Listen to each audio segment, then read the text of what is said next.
안녕하세요. 저는 성남에 살고 있는 45살 여자입니다. 살면서 이런 경우는 처음이라 어떻게 살아가야 할지 앞으로의 삶이 막막해 여러분들께 도움을 청해보고자 사연을 신청해봅니다. 언제부터인가 양가 집안에 조금씩 금이 가는 걸 느끼게 되었고, 알게 된 이후부터 바로잡기 위해 발버둥 쳤지만 모든 건 뜻대로 되지 않더라고요. 참담한 결과로 돌아온 이후 다시 되돌릴 수 없다는 현실에 지금까지 절망에 빠져 살고 있습니다. 남편과 결혼 생활한 지 15년이 넘었고 현재 6살 된 딸 하나 있는데요. 제 딸 지안이를 임신했을 때부터 사건이 시작되니 6년 전으로 거슬러 올라가면 되겠네요. 그동안 남편과 함께 사업을 운영하면서 많은 실패를 거듭했고 그만큼 노하우도 남들보다 몇 개는 더 가지고 있었기 때문에 그런 문제점들을 보강하게 되면서 적자만 가져오던 사업은 어느새 남들의 부러움을 사게 될 정도로 대박이 나게 되었습니다. 워낙 사업이 잘 되다 보니 물 들어올 때 노 저어야 한다며 아무것도 모르시는 시부가 저희 사업에 관여하기 시작했고, 그걸 계기로 시모와 신우까지 옆에서 거들며 더 많은 돈을 벌 수 있는 기회를 놓치지 말라고 부추기기 시작했어요. 하지만 남편과 저는 그동안 수도 없이 많은 실패를 거듭해왔기 때문에 조금 잘 된다고 무리하게 사업을 이끌어 나갈 필요는 없을 것 같아 당분간 기복 없이 유지할 생각만 가지고 있었습니다. 그렇게 되니 시부는 저희 계획을 탐탁지 않게 생각하셨죠. 너희들이 결혼하고부터 지금까지 까먹은 돈이 얼마냐? 사업이 잘 되는 건 그만한 이유가 있는 건데 왜 미련한 짓을 하려는 거야? 미련하다뇨. 저희도 다 생각해서 사업을 운영하는 겁니다. 잘 될수록 더 조심해야 하는데 무턱대고 일을 벌여놨다가 수습도 안 되면 어쩌려고요? 그때 돼서 이렇게까지 될 줄 몰랐다. 미안하다 그러시게요? 저희 사업이니 더 이상 관여 안 하셨으면 좋겠어요. 이 말씀 하시려고 부르신 거면 저희 먼저 일어나 보도록 할게요.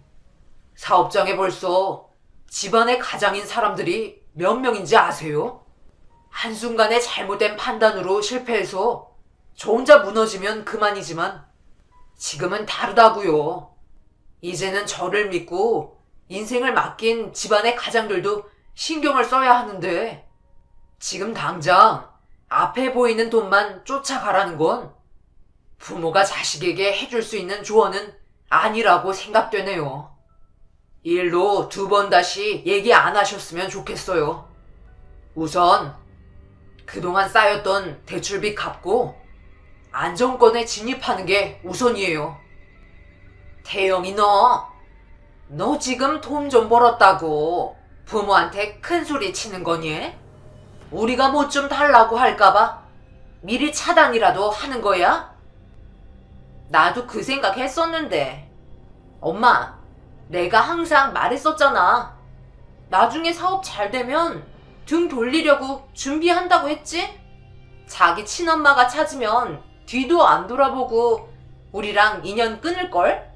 그 전에 받아줄 수 있는 거 전부 뜯어내야 한다니까. 아가씨, 말이 좀 심한 거 아니에요?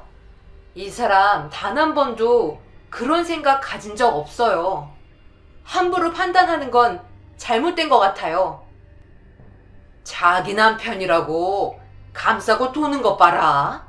그래서 너희들이 지금까지 우리에게 뭘 해줬는데? 빚만 산더미만큼 늘어나선 손만 벌렸지 제대로 된 보답 같은 건 해준 적도 없었잖아. 잘 벌고 있으면 그만큼 쓰는 것도 달라져야 하는데 이건 뭐 예나 지금이나 궁핍한 건 여전하니 불만이 안 터져 나오겠어? 솔직히 매달 용돈 정도는 받아야 하는 거 아니니? 이렇게 말해도 주지도 않잖아. 어머니, 정말 너무하시네요. 그동안 빌려주신 거 이자까지 해서 다 돌려드렸고 저번 달에도 가족여행 보내드렸잖아요. 그리고 필요하다고 하신 거 사드리지 않았어요? 받은 건 생각도 안 나시나 봐요. 어느 정도 여유가 생길 때까지 제발 기다려주세요. 제가 잘 돼야 가족이 행복한 거죠. 다시 예전으로 돌아가고 싶지 않잖아요. 저도 정말 너무 힘들어요. 시댁에 남편의 자리는 없었어요.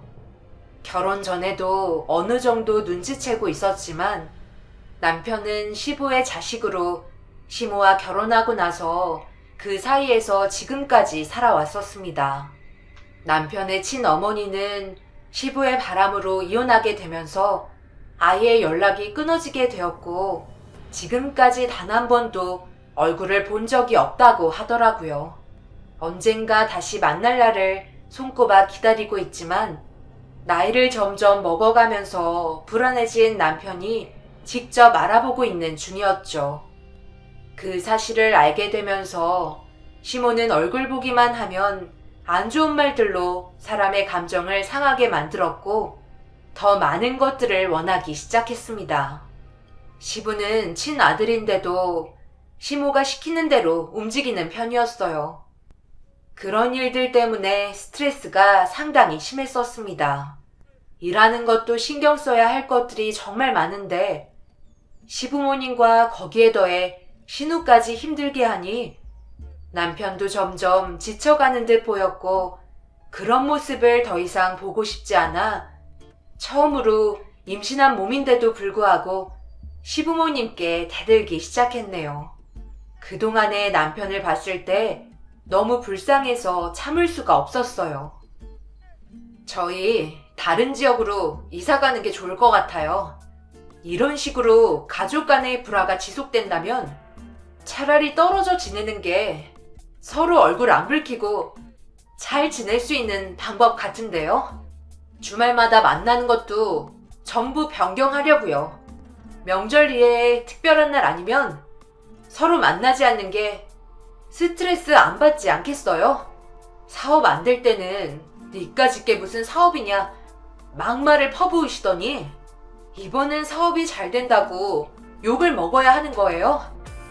도대체 어느 기준에 맞춰 드려야 할지 모르겠어요. 그동안 이 사람이 못한 게 뭐가 있죠? 지금까지 눈치 보며 살아왔는데 얼마나 더 기죽어야 마음이 편하세요? 그이가 잘 돼야 모두에게 좋은 거 아니에요? 지금 하는 짓 봐라. 누구 때문에 사업이 잘 된 건데? 지 잘났다고 큰 소리 치는 거 보고도 그런 말이 나와? 그래서 내가 사업한다고 돈 안 빌려줬었어? 없는 돈 긁어다가 지원 안 해줬냐고? 이제 잘 되고 있으니 우리는 찌그러져 있어라. 초등학생 때 우리 집에 들어와서 내가 그동안 왜 힘들게 키워놨는지 알아? 내가 늙으면 전부 보상 받으려고 그런 거야. 말 나온 김에 어차피 치러야 하니까 너희들 돈 좀 줘야겠다. 이번에 수진이가 결혼할 신랑감을 집으로 데려오거든. 앞으로 들어갈 결혼 비용 싹 다 뒤에서 아낌없이 지원해 주길 바란다. 당연히 동생 일인데 모른 척 하진 않겠지? 그리고 수진이 신랑감 올 때 굳이 집에 안 와도 돼.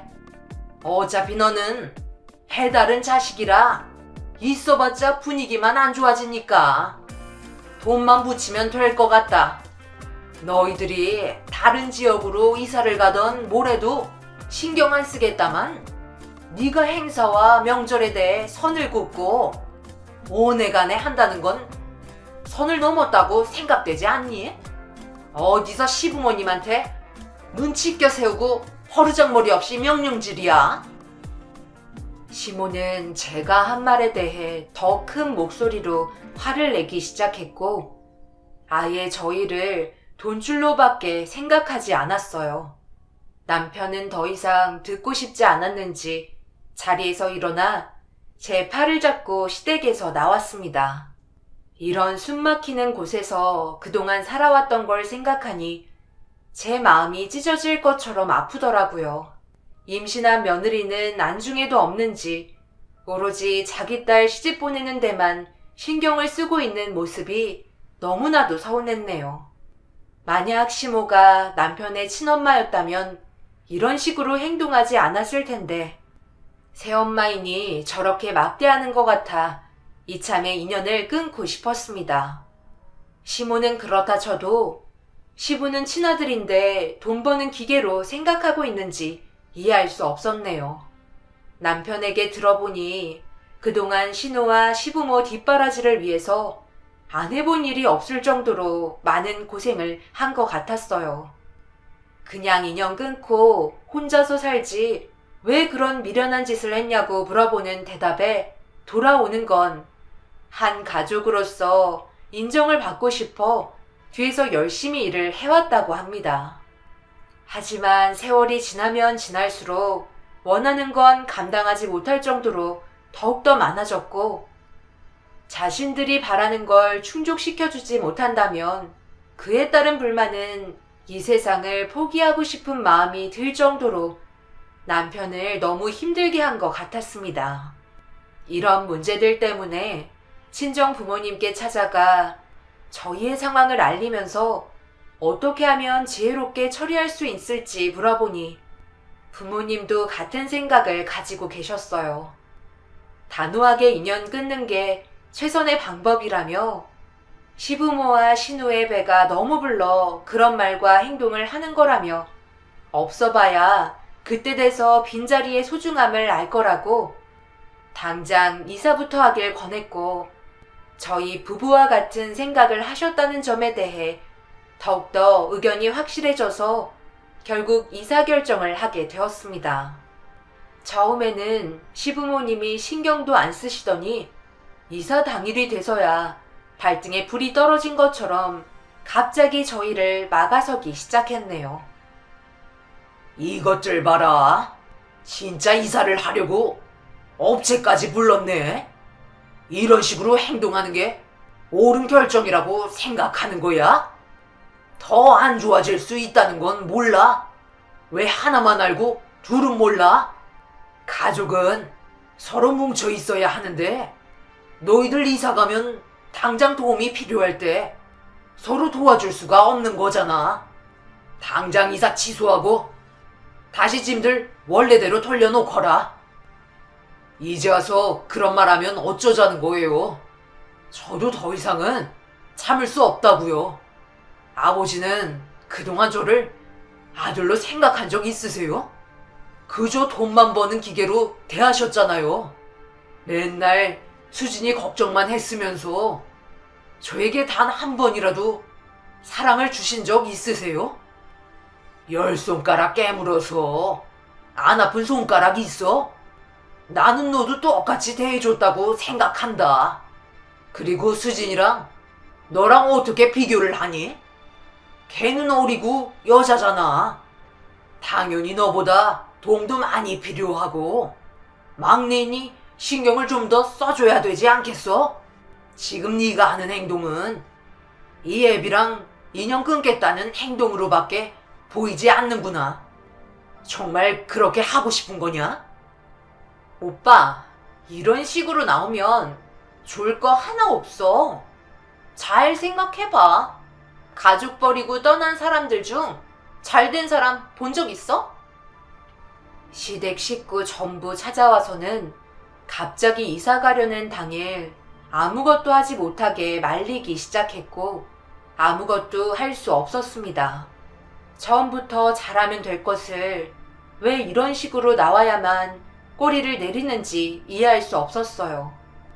한심한 모습들을 지켜보며 남편이 어떤 대답을 할지 쳐다보고 있었고 그동안 많이 힘들었는지 이젠 저와 곧 태어날 아이에게 최선을 다하고 싶다며 어렵게 결정한 만큼 무르기는 힘들 것 같다며 이사를 계속해서 진행했습니다. 마음이 약한 남편도 이번만큼은 뒤로 물러서지 않으려 자신의 생각을 밀고 나가자 시댁 식구들은 당황한 듯 주춤거리며 자신들이 원하는 대로 되지 않자 분노한 표정으로 남편을 바라보고 있었네요. 시부는 나중에 다시 대화하자며 시댁 식구들을 데리고 돌아갔고 저희는 예정대로 이사를 진행했습니다. 마음이 복잡할 것 같은 남편의 어깨를 쓰다듬어 주며 걱정하지 말라고 잘 될 거라는 격려적인 말을 해준 뒤 무사히 이사를 마치고 사업장으로 향했네요. 별일 없이 잘 진행되고 있는지 서둘러 도착을 했는데 뭔가 어수선한 분위기에 직원들이 몰려 있었고 남편의 핸드폰에 전화가 울리길래 직원에게 도착했다는 신호를 보내면서 급하게 차를 세우고 무슨 일인지 확인하려 가까이 다가간 순간 저희 얼굴은 사색이 될 정도로 충격을 받고 말았습니다.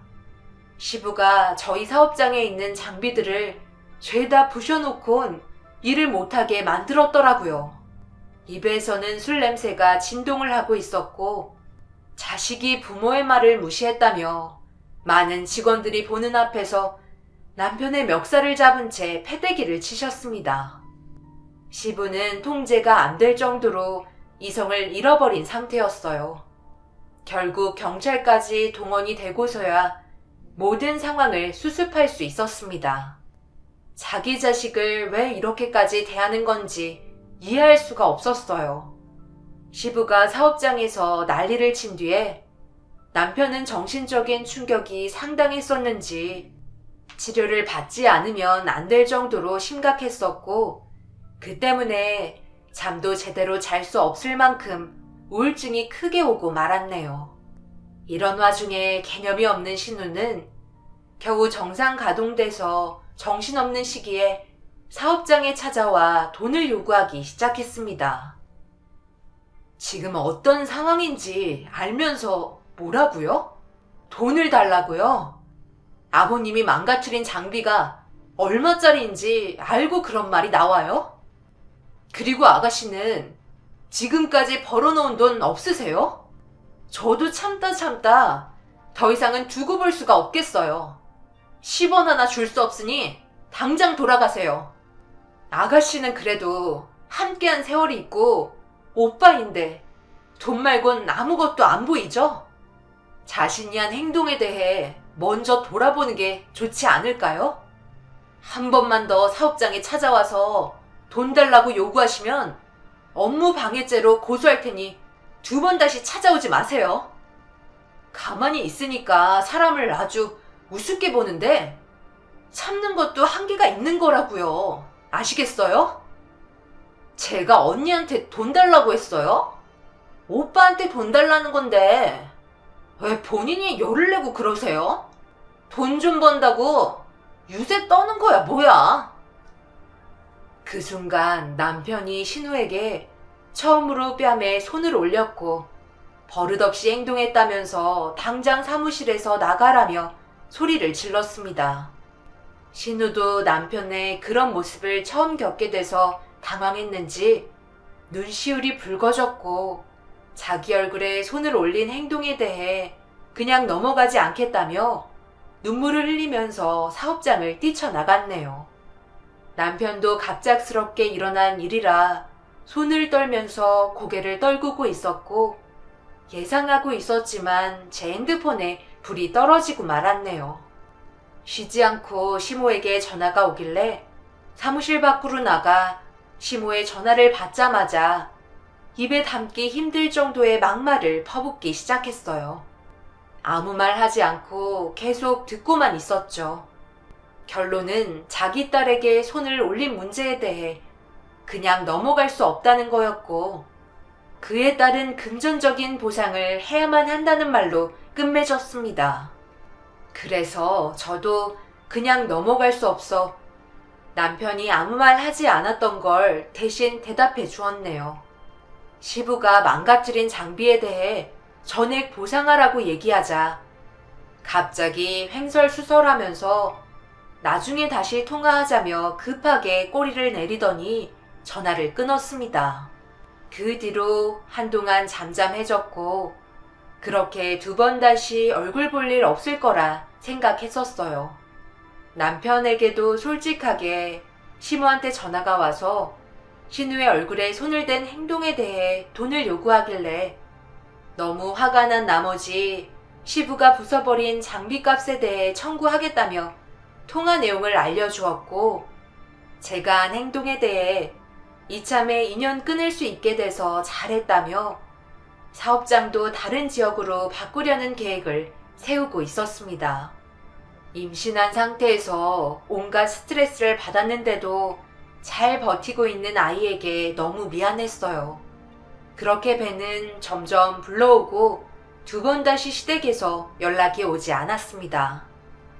저희 가족에게 평화가 찾아오니 사업장 능률도 많이 올랐고 여기저기 남아있던 빚들도 전부 갚게 되면서 어느 정도 여유가 생기기 시작했어요. 앞으로 좋은 일들만 있을 거라 생각했었죠. 꼭 그렇게 되길 간절히 바랬습니다. 일이 워낙 잘 풀리게 되니 남편은 사업장에 머무는 시간이 점점 더 길어졌어요. 저는 출산이 임박해지면서 한동안 사업장에 나가지 못하고 있었습니다.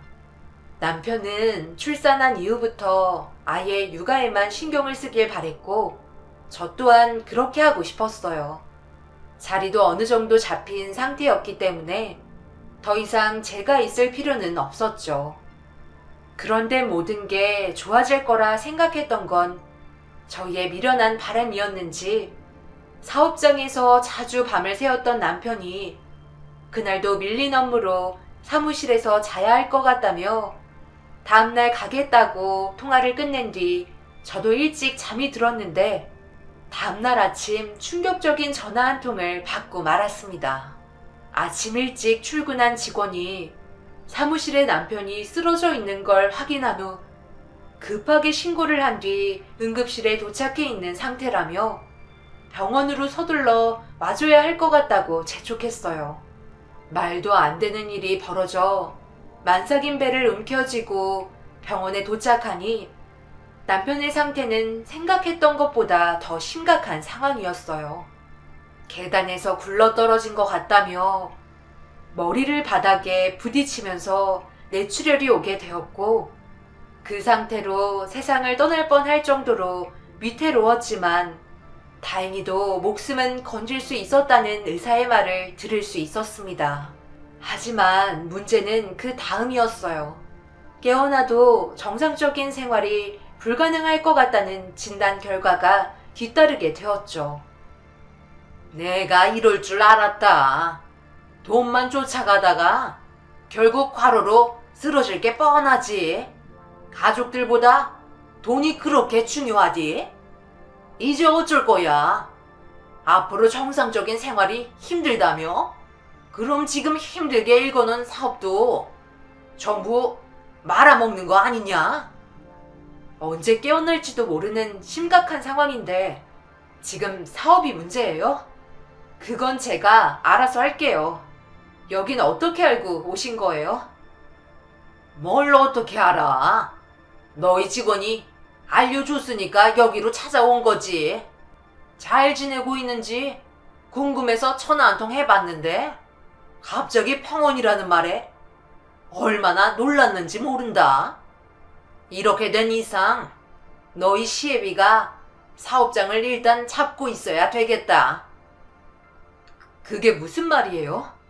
아버님이 왜 사업을 이끌어가요? 그렇게까지 할 필요 없어요. 당분간 이 사람 없어도 충분히 직원들끼리 이끌어갈 수 있고 저도 있어서 아버님 도움 전혀 필요하지 않아요. 그러니 이만 돌아가 주세요. 너 말을 너무 서운하게 하는 거 아니니? 내가 사업 말아먹을까봐 그러는 거야? 지금 이 심각한 상황에 그런 말이 나와? 제 말이 틀렸어요? 앞으로 벌어들이는 수익 전부 가져가려는 거 아니에요? 절대 그렇게 할 수 없으니 그만 돌아가세요. 언니는 사람 참 못 믿어. 우리가 남이야? 한 가족인데 망하는 걸 보고 싶겠어? 도움 줄 때 받아들여야 하는 거라고. 그 순간 엄청난 스트레스가 오게 되면서 예정보다 빠른 진통이 오고 말았고 결국 저도 입원을 해야만 하는 상황이 되어버렸습니다. 병실에 눈을 감고 누워있는 남편의 걱정을 하며 누구에게 의지할 수도 없이 출산을 하게 되었고 뒤늦게 저희 부모님께 가족의 안 좋은 상황을 알려주게 되었네요. 안 좋은 시기에 아이를 출산하게 됐지만 그동안 남편과 함께 손을 맞춰 일을 했었기 때문에 산후조리 할 수도 없이 사업장에 출근을 해야만 했어요. 확실히 남편이 없는 빈자리는 너무나 크게 다가왔습니다. 하지만 정말 다행인 건 그동안 저희와 계약을 유지했던 업체들이 안타까운 소식을 전해들어 남편이 회복될 때까지 계약을 유지해 주셨고 그 사이 저는 육아와 함께 직원들의 도움으로 남편의 빈자리를 채울 수 있게 하나하나 배워나갔습니다. 하지만 시댁 식구들의 끈질긴 반응은 정말 견디기가 힘이 들었어요. 남편이 누워있는 병원에는 입원한 날 이후 한 번도 찾아오지 않았으면서 사업장엔 출근 도장 찍듯 매일 찾아오셨습니다. 업무 방해로 경찰에 신고를 한다고 해도 CR도 안 먹혔습니다.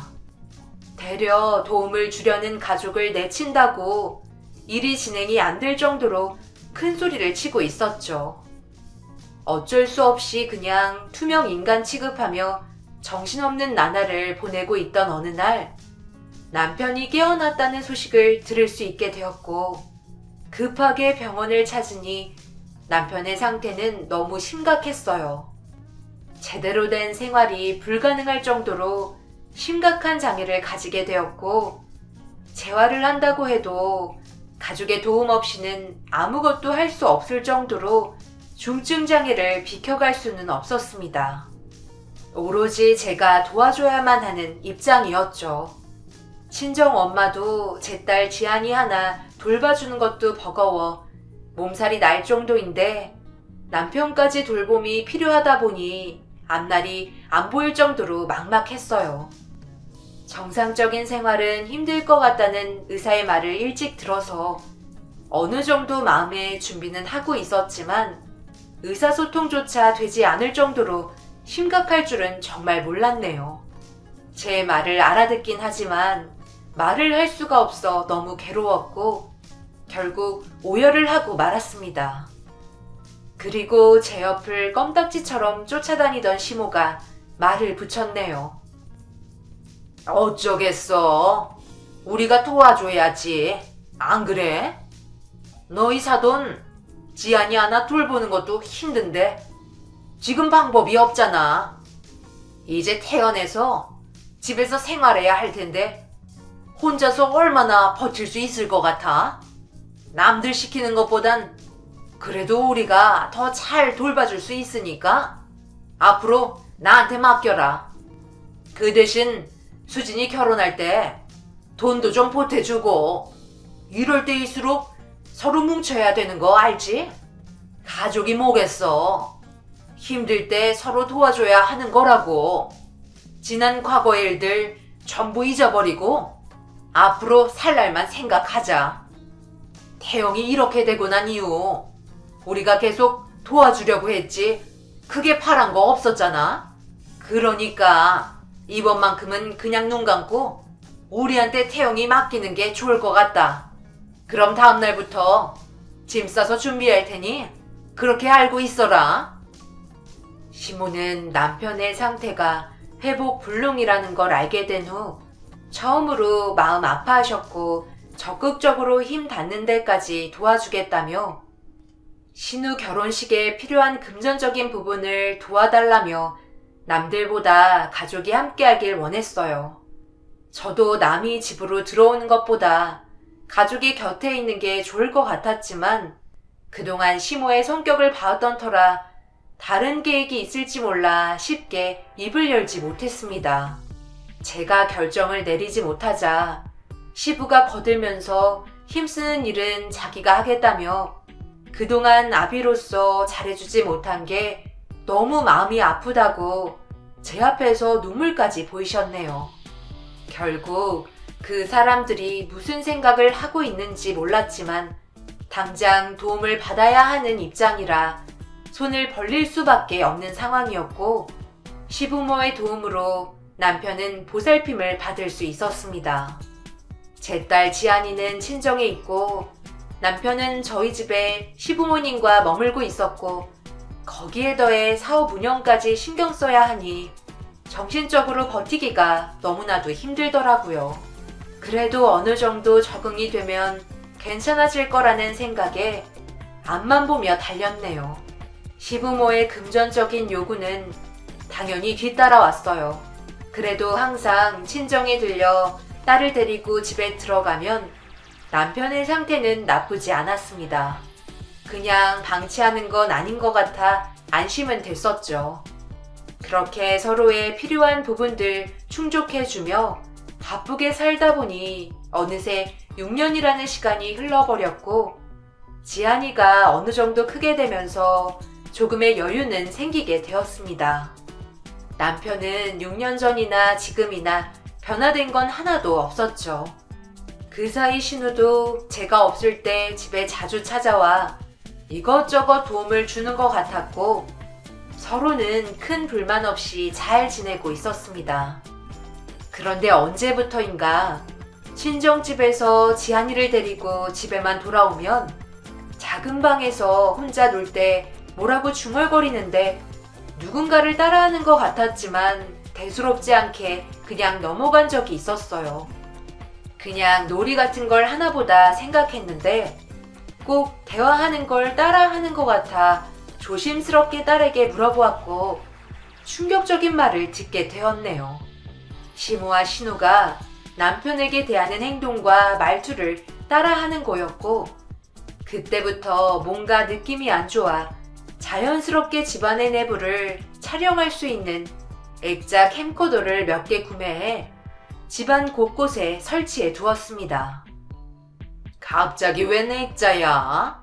집안 분위기 좀 살려보려고? 그런 걸 걸어놔봤자 정신없고 지저분하기만 하지. 선물 받은 건데요. 그냥 바닥에 놔두는 것보다 걸어두는 게 분위기도 살 것 같아서요. 제가 없는 동안 별일 없죠? 별일이야 있겠어? 매일 똑같은 일상이지. 그나저나 이번에 내가 아는 지인들과 함께 여행 좀 가려고 계획하고 있는데 돈 좀 두둑하게 챙겨줄 수 있지? 태영이 돌봐주는데 그동안 너무 힘들었잖아. 온몸이 여기저기 쑤시는데 온천이라도 다녀와야 할 것 같아서 수진이도 함께 간다고 했으니까 이번에 신경 좀 써줘. 그래도 고생한 만큼 보람은 있어야 하지 않겠어? 네, 알겠어요. 그렇게 해드릴게요. 언제 가시는데요? 그럼 아버님이 그이 돌봐주시는 거예요? 이참에 모두가 함께 갈까 생각하고 있는데 만약 힘들면 수진이랑 나랑 둘만 가야지. 너희 시애비도 요즘 여기저기 골병이 들었는지 온몸이 쑤신다고 하더라. 이번만 사람 불러서 대신 돌봐주게 하고 함께 갔다 오는 것도 좋을 것 같은데 괜찮을까? 그럼 그렇게 하세요. 그 대신 인수인계는 잘 해주시고요. 그때 맞춰서 통장에 돈 입금해 드릴게요. 시모는 항상 자신이 고생한 만큼 보상을 금전적으로 받길 원했고 날이 가면 갈수록 점점 더 요구성이 심해졌었죠. 그렇게 며칠의 시간이 지나고 시댁 식구들이 전부 온천 여행을 떠나게 되었을 때 대신 남편을 돌봐줄 사람이 그 자리를 채워주고 있었고 그날 저녁 퇴근 후 집에 들어와 계획했던 대로 아이를 재우고 액자 뒤에 있던 녹화된 파일을 꺼낸 뒤 방에 들어와 제가 없을 때의 상황을 유심히 지켜보았는데 충격적이게도 제가 출근하자마자 엄청난 일이 벌어지고 있었습니다. 언제까지 이렇게 살아야 하는 거야? 지긋지긋해 죽겠네. 일하는 사람은 오늘따라 왜 이렇게 늦어? 태영이 지금 큰 거 싼 거 같은데. 당신이 화장실에 좀 두고 와. 맨날 돈만 까먹을 생각만 하지 말고. 왜 나만 이런 고생을 해야 하는 거야? 당신이 뭘 안다고 그래? 손 하나 까딱하지 않으면서 지금까지 사람 시켜서 했지. 당신이 한 건 하나도 없잖아. 기다려봐. 조금 있다 일하는 분 온다고 했으니까. 그리고 일하는 사람들한테 잘 좀 해. 그만두면 우리만 손해라고. 이게 다 누구 때문인지 알고 있지? 당신이 그때 사고만 안 쳤어도 이런 일은 없었다고. 그러니까 왜 화를 가라앉히지 못해서 일을 이렇게 만들어? 고생도 사서 하는 거라고.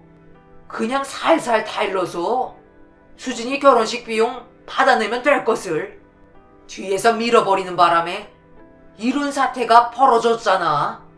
태영이가 지금 말을 못하고 몸을 가누지 못하지만 다 듣고 있다는 거 알지?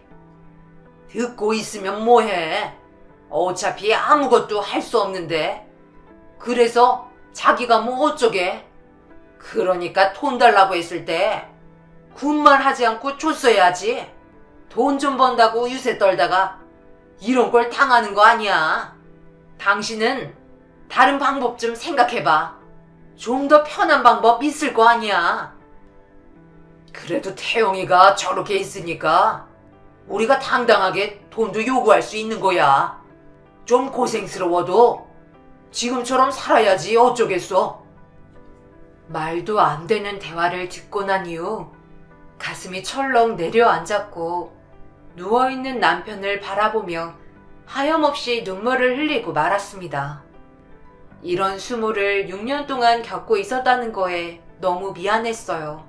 그래도 가족이고 함께한 세월이 있는 만큼 믿고 있었는데 시모의 충격적인 행동이 이런 결과를 초래했다는 거에 할 말을 잃었습니다. 가끔 주말에 제 딸 지안이도 함께 맡긴 적이 있었는데 이런 행동들과 대화를 전부 듣고 있었다는 거에 너무나도 마음이 안 좋았어요. 남편이 그런 일을 당했을 당시 하필 그때 사업이 커지는 시점이라 정신없어서 CCTV를 설치하지 못했었는데 조금 더 일찍 알아보고 설치했더라면 6년의 시간 동안 당하지 않을 수 있었을 텐데 그때 일들이 너무나도 후회스러웠고 그날 하루 종일 눈물을 흘리고 말았습니다. 이 사실을 전부 경찰들에게 알렸고 확실한 증거가 되는 대화와 남편을 대하는 장면들이 들어있는 영상을 확인한 이후 수사에 들어가면서 시댁 식구들은 전부 조사를 받게 되었네요. 그리고 뜻밖의 추가적인 상황을 들을 수 있었습니다. 집안 내부에 시모와 시부의 대화 내용의 영상을 보여주자 그걸 본 시모가 모든 계획은 신우가 꾸민 거라며 결정적인 범행 동기를 신우에게 몰면서 설명하기 시작했는데 사무실에서 남편과 시모가 금전적인 문제로 다투며 나올 때 몸싸움이 벌어지면서 시모와 신우가 남편을 함께 밀친 걸 알 수 있었습니다. 입을 다물 수 없을 정도의 충격적인 사실에 할 말을 잃었고 서로 자기 잘못이 아니라며 언성을 높이면서 싸우기 시작했어요. 결국 시모는 자기 자식의 결혼식 때문에 벌어진 일이었는데 끝까지 발뺌하는 신우의 모습을 보고 화가 치밀어 올랐는지 신우의 머리채를 잡는 일이 발생되면서 경찰서에서 서로 뒤엉켜 뒹굴며 난리도 아니었네요. 그렇게 모든 사건의 진실이 밝혀지게 되면서 시댁 식구들은 의도적으로 남편을 밀쳤다는 사실이 인정되었고 6년이란 기간 동안 저를 속이며 금전적인 이득까지 취한 점들에 대해 시모와 신우는 각각 7년의 형을 받게 되었고 시부는 5년형을 선고받았네요. 한 사람의 인생을 송두리째 앗아간 사람들의 형량은 너무나도 적었습니다. 남편이 세상을 떠났다면 그보다 더 큰 형량이 주어졌겠지만 장애를 입었어도 살아있다는 현실 때문에 법적인 처벌은 그걸로 끝이었네요. 그 사람들이 전부 구치소 생활을 하고 있지만 그동안 남편에게 했던 행동들과 저에게 연기하면서 지냈던 세월을 생각하니 아직도 화가 가라앉지 않고 있어요. 그 사람들이 몇 년 뒤 다시 사회에 나와서 생활할 걸 생각하니 벌써 분노가 치밀어 오르네요.